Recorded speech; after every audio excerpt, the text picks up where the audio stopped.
My name is Michelle, a 39-year-old janitor. I've been working for a housekeeping company that serves corporate offices since I was 20. And I'm a single woman in her late 30s, about to hit 20 years of service. The reason I chose this job was to care for my mother, who fell ill. We were a family of 3, just my mother, brother, and me, in a single-parent household. When my mother fell seriously ill, I had to drop out of vocational school and arrange time to accompany her to medical appointments and assist her. I chose this job only because it allowed me to secure time to care for my mother. But now, I'm truly glad I landed here. My boss and colleagues are understanding of my situation and always interact with me warmly, calling me Michelle Sweetie. I do have some staff that work under me, and they are also adorable. I thought there was no better workplace than this. My mother passed away when I was 25, and my brother was 19. It was around the time when fall ended and winter began. Shocked by the loss of my mother, I started to take more time off work. The company was about to enter their busiest season with our year-end deep cleaning. Despite the timing, my colleagues at the company reassured me, saying, "It's okay. We'll wait for you to feel better." I appreciated their concern, but I just wanted to shut myself away. I wanted to go after my mother. But I had a younger brother I had to take care of. Out of pity for him, who lost his mother before adulthood, I pulled myself together and managed to keep working. At the time, my brother was still in college. I looked out for him, paid for his school textbooks as he moved grades, and drove him back home on the days he got out of class late. When he got a job, I gave him a suit as a celebration gift. I had a meager income, but I worked hard, thinking of myself as a substitute for our mother. After my mother passed away, my brother started saying things like, "Why don't you quit being a janitor?" And, "Why don't you get a better job?" I think he was upset with my low income and our poor social standing. At the time, I wasn't in the best mental state to be able to change jobs, so it was very hard to hear those words. My coworkers at my job were the ones who kindly supported me throughout this. Later, my brother worked hard to find a job and secured a position at a large corporation. It was a well-known company, whose name you frequently see and hear in TV commercials and online ads. My brother's initial salary was nearly twice my wage. His joy at that time was like a little boy who had received lots of New Year's money gifts. "Look at this, sis! I've surpassed you in just 1 month. Incredible! Check out this payslip. It's amazing, right?" My brother was truly overjoyed and couldn't help but brag to others. "Sis, quit your janitor job and get a good one like me." "Hey, watch how you talk. I love my current job." "Quit making excuses. Our salaries are no match." While I wished he could be more careful with his words, I was relieved that my brother's efforts had paid off. Sitting in front of my mother's portrait, I reported, "My brother, your son, is all grown up now." But my boastful younger brother, who was so proud of his place in his own company, was heading down a dark path. He was skilled at his work and always bragged about the praise he received from his boss. Even though he had just started working for the company, I heard he was picked to participate in a big project. As his sister, I was proud of him, but I noticed my brother making condescending remarks about his colleagues, and it only worsened as days passed. "I'm doing well and getting recognition, but my peers? They're just slow to pick things up. If their incompetence drags my reputation down as well, it'd be unbearable." He would say such things without hesitation. It seemed more like he was looking down on the real world as a whole, rather than just his workplace. If this continued, I knew it was going to hurt him big time. I took it upon myself to warn him about his attitude. "I think all the new hires are about the same level, you know? You're all just starting out," I said. To which my brother replied, "Wow, sis, you're pretty talkative for a janitor with a low-level education." And he sneered. Frustrated, I replied, "Well, I've been in the workplace longer than you, so I know there isn't that much difference in people's abilities." "Really? Do you have any college graduates at your cleaning company? Before you lecture me, why don't you tell them they've wasted their lives?" And with that, my brother belittled me and went out for drinks. That kid, the workplace is probably going to hit him with reality soon. Despite my concerns, my brother's arrogance only worsened. It started with him feeling superior to me because his salary was higher than mine. This morphed into an incorrect self-perception of himself. He now believed that he was gifted, and it tweaked his personality. He became vocal and didn't hold back his criticism towards me. At first, I thought he was just excited about his new job, so I let it slide.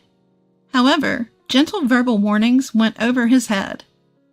So I scolded him in a serious tone, but unfortunately, there was no change in his behavior. I began to lose confidence in myself as a sister, wondering if I had failed to get involved with him in the right manner. Before I knew it, a few years had passed.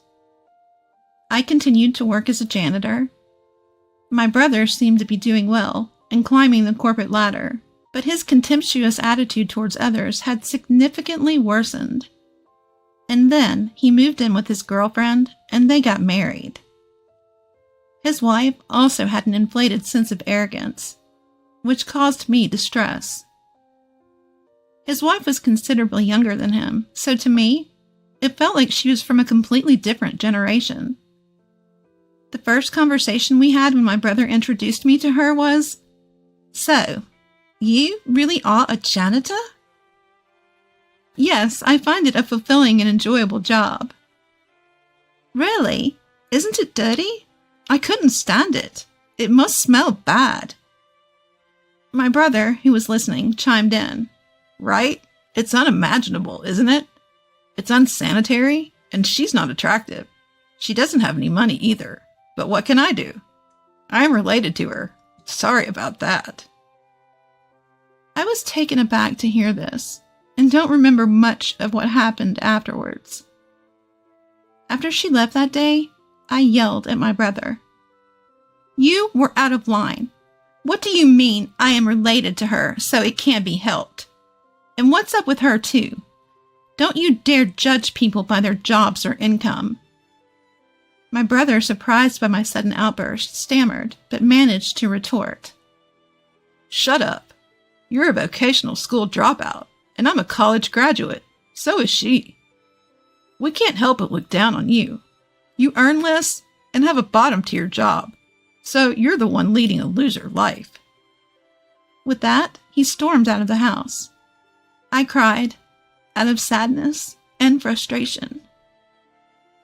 The reason I dropped out of vocational school was because of our mother's illness. My brother knew that, yet his remark was so hurtful. Yes, my income is modest, but I still managed to scrape together the tuition fee for my brother's education. I did my best to take up on our late mother's role. I must have made a mistake in how I dealt with him. I looked at myself in the mirror while crying. I was bothered by the fact that he called me ugly. I have a face similar to my brother's. I'm neither beautiful nor cute, but I don't think I'm that ugly. But admittedly, I could do more in terms of self-care. If I paid a bit more attention to my looks and changed myself, would he see me different? Well, even if I dolled myself up, it's unlikely my brother's personality would change. Rather, marrying a woman with similar morals probably only amplified his narcissism. While talking to my coworkers about this, I started to think that my relationship with my brother might be beyond repair. One day, I received a postcard from my brother and his wife. "We've moved." I had no idea. Judging from the address, it seemed like a standalone house. What's this all about? They're so reserved. Had they told me, I would have thrown a celebration and even helped them move. I had something I wanted to discuss with them too, so I decided to call him after a long time. Hello, I got your postcard. Ah. I could hear my brother's cheerful voice on the phone. It's amazing, right? A single-family house at this young age, because I'm a fast tracker. It would be impossible if it weren't me, right? Yeah, amazing indeed. It was the usual bragging, but somehow I found it nostalgic and let my brother talk as much as he wanted. I brought up my matter after that. So, I have something to talk to you about too. Just the other day, my company got contracted to clean your office building. We might bump into each other occasionally. Good for you. You wouldn't get to step foot in such a big building otherwise, right? Good for you. He could have just ended there. There's one more thing. I got a boyfriend. What? Seriously? My brother raised his voice, sounding genuinely surprised. Yes, he's older and a wonderful man. After what you said, I started taking better care of my skin and such. He fell for me at first sight, I said jokingly. Well, then that's thanks to me, huh? Somehow he managed to take credit for this as well. Well, I wouldn't say you haven't played a part in it. I wanted to introduce my boyfriend to you. He's been eager to meet you too, so would it be okay if we visited your place soon? We could also bring a housewarming gift. Casually mentioning this, he retorted, you're coming over? His previously cheerful tone suddenly darkened. I wondered what was going on. You do understand what your job is, don't you? Huh? Job? You mean my cleaning job? Listen, I've got a new house, which means it's clean, right? I don't want a filthy person like a janitor coming in my house. Excuse me? Is he saying that because janitors are filthy, he doesn't want one in his brand new house? I was confused. My mind went blank. Considering the dirty work you do, shouldn't you know how to refrain from visiting people's places? I'm sure your coworkers feel the same. You're out of line. That's rude. Apologize. With a blank mind, my blood started boiling in anger. I could feel my fury ready to explode. Was it a common courtesy to stay away because my job is dirty? Rude? Apologize? What the hell? I couldn't contain myself and yelled out loud. You've got some nerve to disrespect people like that. This is unacceptable. I could have handled it if it were just about me, but he was mocking my colleagues too. I couldn't let this slide. I could tell my harsh words shocked my brother over the phone. He's always been quick to attack others, but when faced with retaliation, he stammers and falters. Do you genuinely believe that a person's worth is determined by their job? Now that's some real nonsense. Apologize to me right now. What the? Why are you freaking out all of a sudden? I've had enough with you. How did you turn into such a scumbag? Mom would be heartbroken. Scumbag? The real scumbag is you. Your so-called boyfriend must be some good-for-nothing guy who can't get a decent job. If he had any sense, he wouldn't even be talking to a cleaning lady. If you weren't my sister, I would never get involved with a dirty woman like you. If you weren't my brother, I would have left you in the dust a long time ago. I was going to say that. I'm cutting ties with you. Never contact me again. Oh, okay, got it. Goodbye then. We both said things to hurt each other. It was a petty argument, but neither of us was in the mood for a mature conversation. He tried to say something more, but I hung up on him. I prepared myself to sever ties with my brother. He is the only sibling I had in this world, but I couldn't stand him anymore. Because in my brother's eyes, I, as a janitor, have no basic human rights. Even though we are siblings, if our morals are this different, it's best for both of us to keep a distance from now on. I'll be fine. My brother is already a full-grown adult. This is our goodbye. I had come to terms with my feelings. Several months passed since I declared my severance from my brother. By some twist of fate, I was assigned to clean the office building where my brother worked. I suppose my boss was trying to be considerate, but I really couldn't stand it. But my creed is to do the best at the work I've been assigned. Suppressing my feelings, I headed to my brother's company. The building was massive and spacious. With such a broad space, I should be able to avoid running into my brother. Even if we did meet, he probably wouldn't recognize me. Feeling slightly relieved at that thought, I switched my focus to cleaning, pushing my cart filled with cleaning supplies. It was that afternoon. While mopping the floor, I noticed a group of about 5 men standing by the vending machine, sipping canned coffee and talking. I really am sorry for the inconvenience caused. Enough is enough. How many years have you been with us? Consult and report before things get to a point where the whole team has to clean up your mess. Yes, sir. It's happened 3 times just this quarter. I'm sorry, sir. Oh, it looks like the guy apologizing messed up, and they all had to band together to make up for it. Good job, guys. While harboring such feelings, I kept mopping without looking in their direction. While your peers have already become team leaders, some even managers, you need to step up your game. I'm sorry. Oh, those are some harsh words. I wish they let him off the hook soon. I want to mop from here all the way down the hallway on the other side, but they're in the way. After scolding the man who had apparently made a mistake once again, they all returned to the office.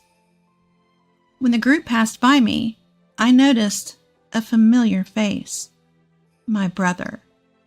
The one who had messed up and was being scolded was my brother. No way. My brother also saw me, froze for a minute, and then went completely pale. But without saying a word to me, he quickly followed his team and left. During the rest of my shift, my mind kept drifting back to my brother. He was supposed to be the fastest rising among his colleagues, but the brother I saw earlier looked nothing but a burden to the company, a straggler. He looked like an employee who constantly made mistakes at work and was always apologizing to the concerned parties. It was an intuition I had developed from witnessing various human relationships in corporate structure, for over years working as a janitor. His claim of being a competent individual was just his vanity. He must have been doing well in the beginning, at least. As I suspected, he might have been complacent and overtaken by his colleagues, tripped up when he least expected it. I think it's inevitable, given his character. He looks down on others without any hesitation. But there's no need to worry about him. My brother wouldn't need to rely on me. After all, we're strangers who've cut ties. After a few days of learning the truth, I saw my brother again. While cleaning the main lobby, my brother came down the elevator with someone. Darn, I left the bag with the samples upstairs. I'll go get it. You can wait here, sir. No need, I'll go. You're useless anyway. But when you get promoted, you take care of me, okay? That again? Sir, I told you I'll go get it. The man who appeared to be his junior hopped back on the elevator to get his forgotten item. Ironic how he was nasty to me, given his past claims of being competent. I watched my brother shrinking in the corner of the lobby from afar, feeling pity. As I wiped the leaves of the lobby's decorative plants, with these thoughts in mind, my senior colleague who was cleaning the area with me quietly approached. "Hey, isn't that your brother?" "Uh-huh, yes. Seems like he messed up. Let's just leave him be. Okay?" My senior colleague, looking worriedly at my brother, returned to her own cleaning duties.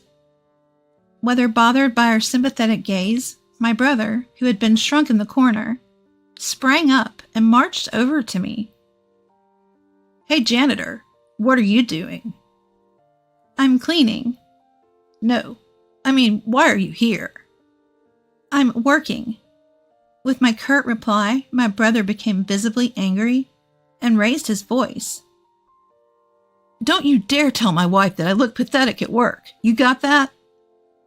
His workplace frustrations seemed to be vented on me.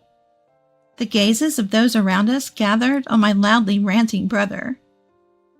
Out of concern for the onlookers, I whispered, "You're drawing attention." "Shut up. Don't you, a lowly educated person, order me around." People are watching. People are watching. Oh, dear brother, please. Can you please be quiet? As I attempted to calm him down by holding his hand, he recoiled. "Ew, you're filthy. Don't touch me." He continued to aggressively wipe the part I touched and continued his string of insults. "You're threatening me, aren't you? You want money, right? How much do you want me to cough up?" "Threaten? Money? What are you talking about?" I asked, dumbfounded. "I told you not to tell my wife. Get it already, you idiot?" "Oh, that's what this is about. The constant mistakes at work, or falling behind the corporate ladder. Which one do you not want me to tell?" "Both, obviously." He was genuinely scared I might spill the beans about his professional demeanor to his wife. "Wait, you're even lying to your own wife?" "Shut up. No garbage like you should speak." "Garbage? What on earth?" He didn't care about the eyes around us. He just kept belittling me. The stress from his job must be intense. He must feel better by looking down on me. I'm not some punching bag for you to mess with. Just then, a voice came from behind. "That's rude to the cleaning staff." "Shut up. Huh? Who are you?" Finally, noticing the abnormality around him, my brother started to look around. Perhaps he couldn't stand my brother's rudeness any longer. A man stepped out from the crowd. A well-dressed man in a suit, gray-haired and elderly. His social status was obvious. Seeing this man, my brother started to panic. The man stood beside me and gently placed a hand on my back. "Dirty idiot. Such intolerable slurs. Apologize to her right now." "Huh? But she's my sister. We're just having a family squabble." To my brother, who was flustered and trying to gloss over it, I interjected. "I thought you said you cut ties with me." "Shut up." My brother showed his dual nature, acting humble towards the gray-haired man, while aggressively addressing me. In response to such exchanges, the man chimed in. "If it's a family issue, it concerns me as well." "Huh?" "Pleased to meet you. I'm the gentleman dating your sister." "What?" He was surprised. "I'm the executive vice president of the subsidiary that your company is seconding. I'm also a board member of your company. I'm sorry we didn't have a chance to introduce ourselves the other day." "What? What? My brother was in a state of panic, completely out of his depth with what was going on. Feeling a bit awkward, I shot my boyfriend a side-eye. "You didn't really have to step in just now." "If not now, then when?" Imitating a popular TV MC, he said with a warm smile. "Hey sis, is that really true?" My little brother was terrified.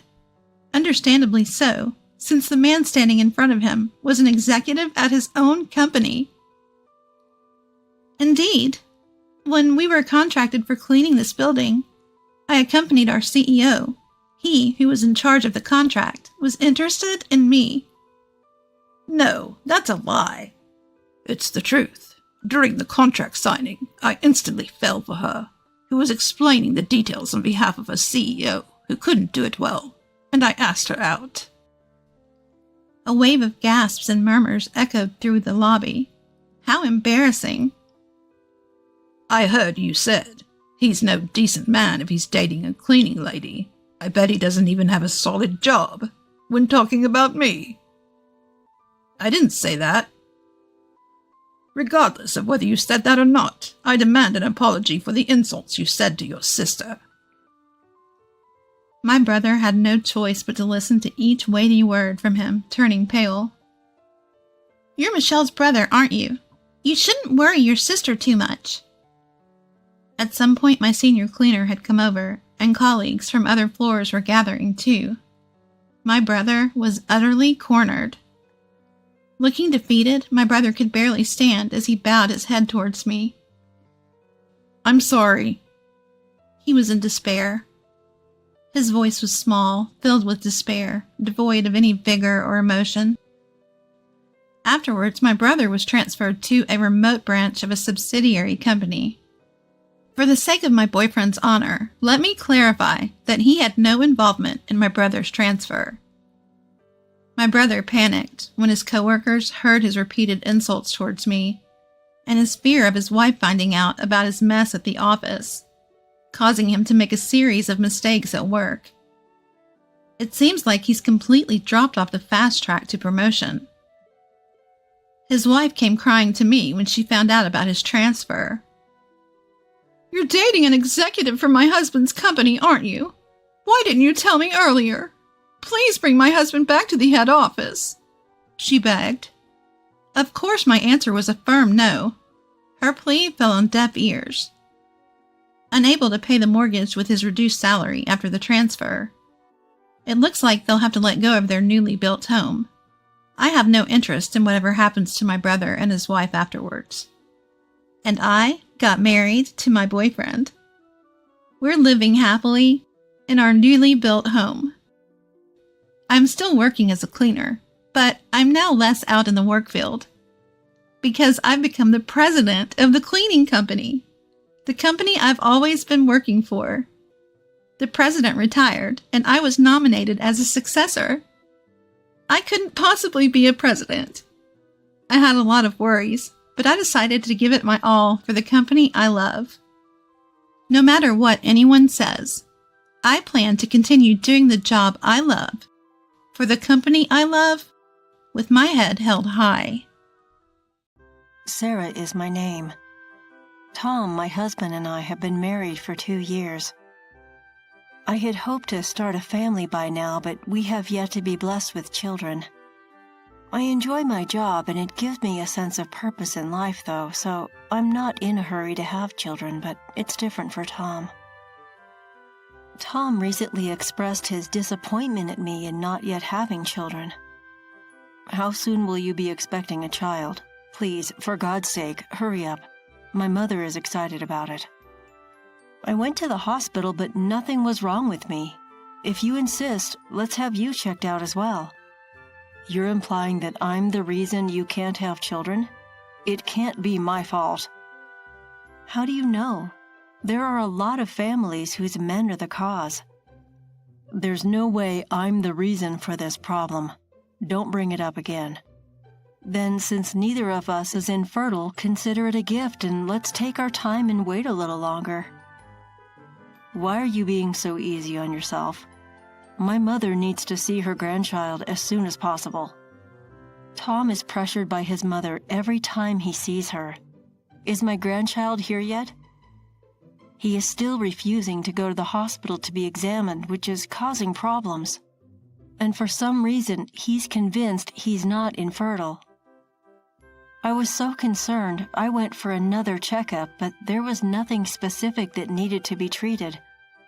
Tom didn't seem to understand that we only have one chance to have a child each month, and kept asking me if we could have a child yet. I was tired of him asking me, "Are you ready for a baby yet?" Mom told me the same thing today.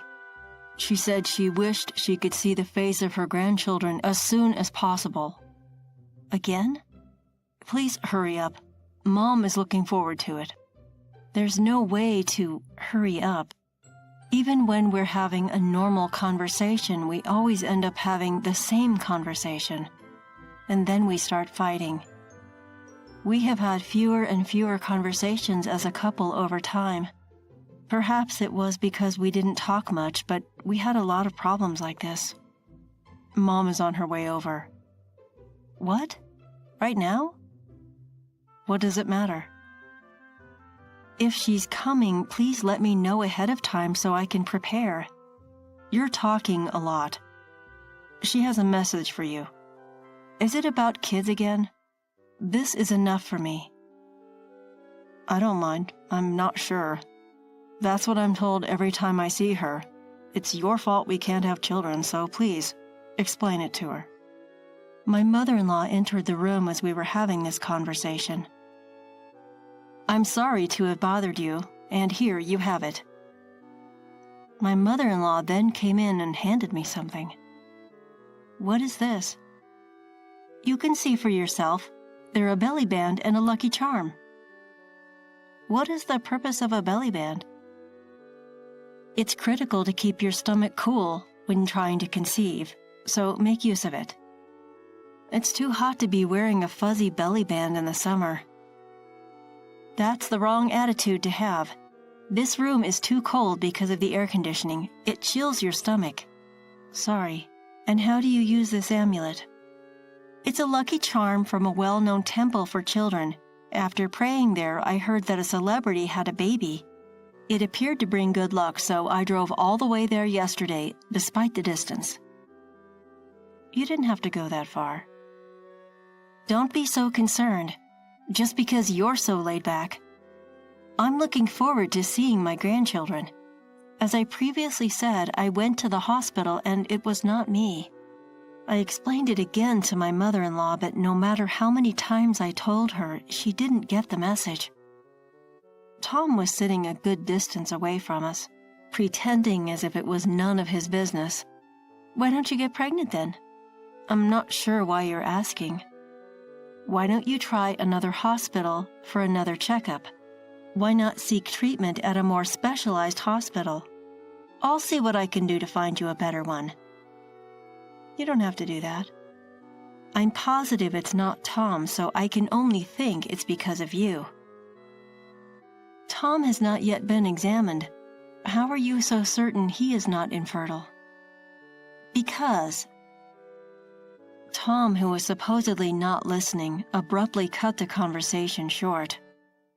Mom, don't say unnecessary things, he advised. Sorry. My mother-in-law abruptly stopped speaking after that. I'm sure a package will be delivered by courier tomorrow, so please receive it. I just wanted to get this to you today, so I'm leaving. My mother-in-law then left me with only a belly wrap and a charm to protect the child. The following day, when the package arrived, I laughed. Inside were all the good luck charms I needed to have a child. Your mother sent a package to me. What was inside? Pomegranates, herring, roe, and peaches. What made her send those? All three are considered lucky foods and are said to bring good fortune to have children. I see. Mom must be desperate to see her grandchildren. I understand her emotions, but it's a bit much. Why are you talking that way about Mom? She is genuinely excited about the birth of her grandchild. Don't you think you're under pressure as well? Yes, but it's not my concern. It's none of my business. It has nothing to do with me. What do you mean it has nothing to do with you? It's between us because we're a couple. It's your fault you are unable to have children, so no, it is none of my business. It's all my fault that I can't get pregnant. But I've been to the hospital and they say nothing is wrong with me. So why don't you go to another hospital and get a thorough examination like my mom suggested? Why don't you ask her to help you find a good hospital? The hospital where I went was a well-known fertility clinic. Perhaps it's just well-known. It could be a charlatan. if you're going to say that, why don't we ask your mom to find one? Finally, you're willing to go through with it. Yes, if you will get checked out as well. Why should I go to the hospital? I couldn't figure out why Tom was so sure of himself. Then I was told something I didn't know before. I've never told you anything, but you've been suspecting me for a long time, and I'm tired of hiding it, so I will tell you. What is that? This is actually my second marriage. What? What exactly do you mean? I was so surprised that I sounded stupid in my reply. I divorced 2 years ago before I got married to you. How come you didn't tell me? Well, I got divorced because my partner cheated on me. She didn't ask for child support or anything, and so I didn't think it was necessary to tell you. Do you mean to imply that you have children? A son, yes. I've never seen him since he was born following the divorce. I'm confused. I can't follow what you said. That shows that I'm not incapable of having children. That's why you were so certain that you weren't? I'm offended that you believe it's because of me.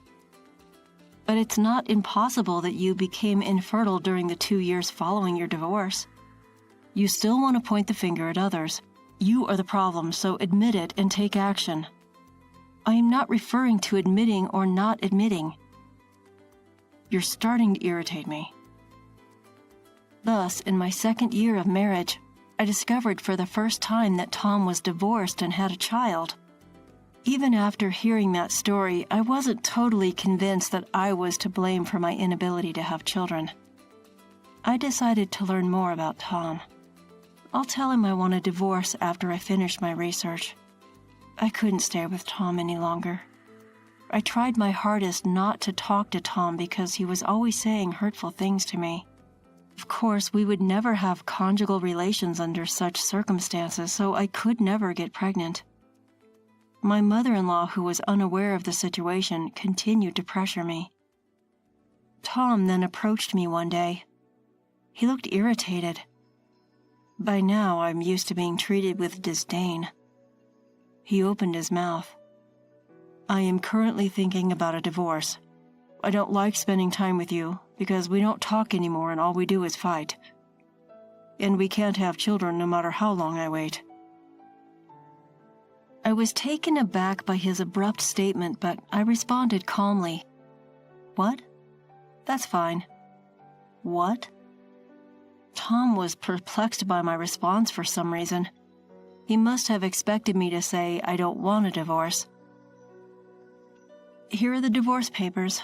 I've already completed all of the required fields. What? Why is it already completed?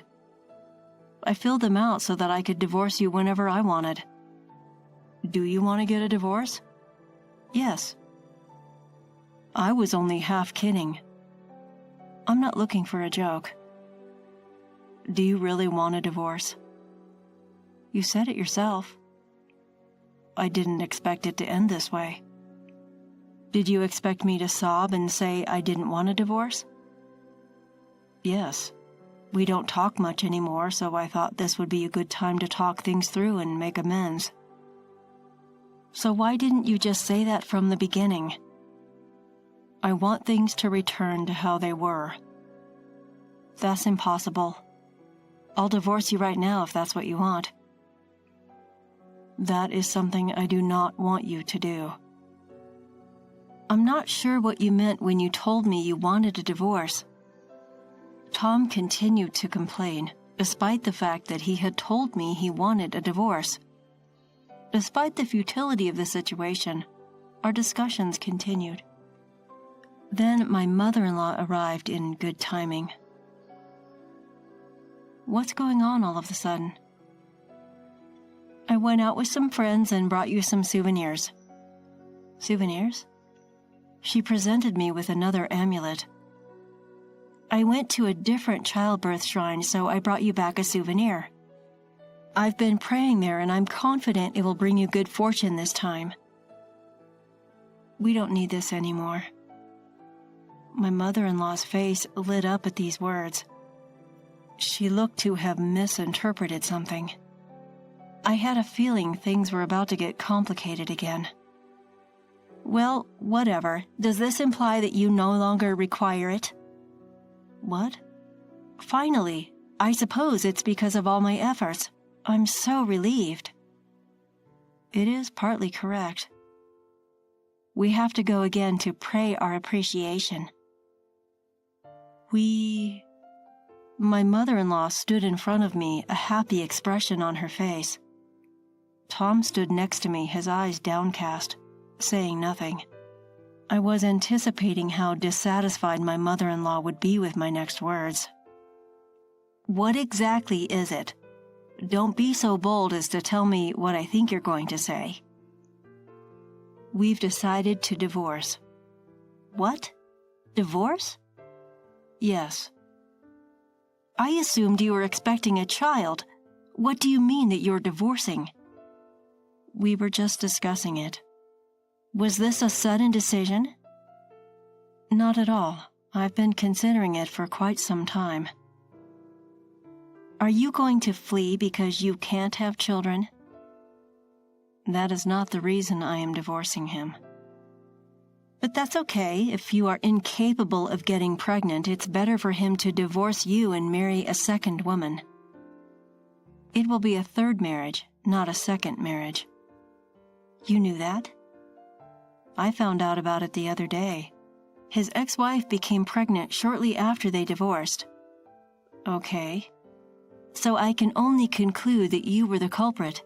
If you leave, I will be relieved. I see. Tom has always been popular with the girls. He'll soon find a partner. Hopefully, our next meeting will result in a pregnancy. So if you've already made up your mind, get divorced as soon as possible. I'm leaving. You two discuss the rest. My mother-in-law then left. She walked away without knowing the truth. We carried on our conversation. Let's file the divorce papers right away so we can be divorced. I want to have children soon, and now I realize I dislike spending time with you. Let's go ahead and get divorced. Then quickly write it. I handed him the papers to complete his part. All I needed to do was turn them in. Tom, by the way, you will have to leave the house when we divorce. What? Why? I'm making mortgage payments. Have you forgotten? My parents paid off the loan and bought this house all at once. You were simply repaying my parents' loan. I was. So you're leaving because of this. I believe we had quite a bit of money saved up. I don't have any money saved up. But didn't you say you had approximately 10 million? That is the money I saved when I was single. As a result, it is not included in the property division. As a result, neither the house nor the money will be mine. That's correct. Well, it doesn't matter. You're taking a new path. Yes. In addition, I'm going to sue you and your mother for emotional distress. What? Why? For so long, you've treated me like a defective human being, saying horrible things to me. It's the truth. Do you really believe I'm the reason I couldn't conceive? It's self-evident. I have a biological child. I told Tom, who had no idea what was going on, everything. It appears that your child from your ex-wife is not yours. What nonsense are you talking about? I was curious about Tom's partner after learning that his marriage to me was not his first, so I searched his house for clues. Soon after, I discovered a picture. Tom is the type of person who keeps old memories rather than discarding them, and I discovered a few memories in the back of a drawer in his work desk. I looked up her name on social media. Fortunately, I got a hit right away. I quickly discovered what kind of person Tom's ex-wife was. Isn't this your ex-wife? I showed him the screen from SNS. Tom looked surprised. It was no surprise. Is the child in this picture your child? Tom was perplexed. I went on with my story.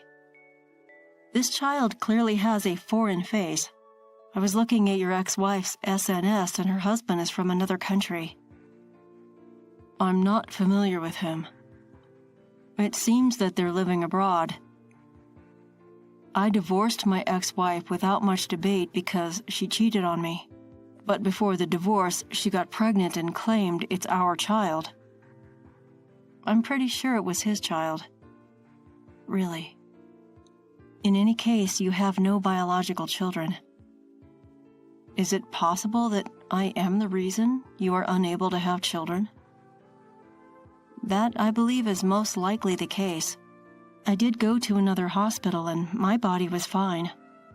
I'm also going to get checked out. Will you drop the divorce and go through treatment with me if I'm the reason you haven't been able to conceive? Why would I do that? I've already completed the divorce paperwork. I'll simply file them tomorrow. Don't say that. I still like you. You don't like being around me, do you? If you're so popular, you'll find someone new soon, as your mother predicted. Let's talk about it again. I'm going to file for divorce tomorrow, and I'd like you to pack your belongings and leave this week. Oh, no. Didn't you say you wanted a divorce? I'll consult with my attorney about alimony. You'll have a message later.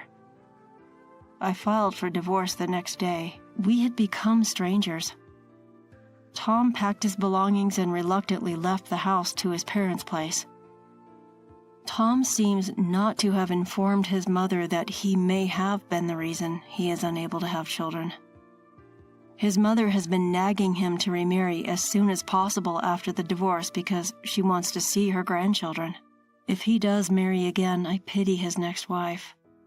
His mother will undoubtedly put a lot of pressure on that next person for not being able to have children. Since my divorce, I've been working harder than ever at the job I like. I sold the house I shared with Tom. Fortunately, I was able to sell it for a high price, so I repaid my parents the money I had set aside, as well as the alimony I received from Tom and his mother. I'm living in an apartment. I am dating my coworker, who was originally a good friend of mine at work and was listening to me talk about my divorce. And now we're living together in an apartment. If I could marry this man, I hope that we would be blessed with children, and that I'll be happy next time.